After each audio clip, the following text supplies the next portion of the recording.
哟，狡猾的小子，你这般如临大敌，是什么意思呀？没什么意思啊，只不过在下修为低浅，怕前辈突然翻脸而已。唉，你未免太多心了吧？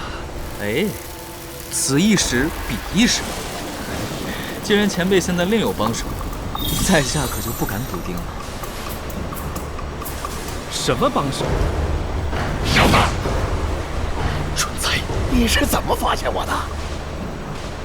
在下没有兴趣回答陌生人的问题，只是斗胆想问一下玄武前辈，真的想和我斗得两败俱伤，却便宜了吉因吗？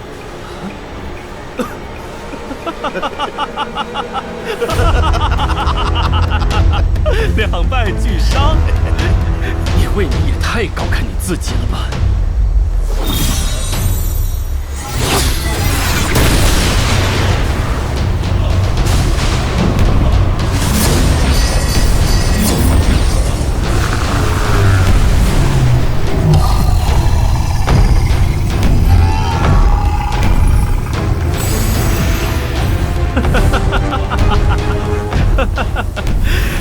这就叫作茧缚缚。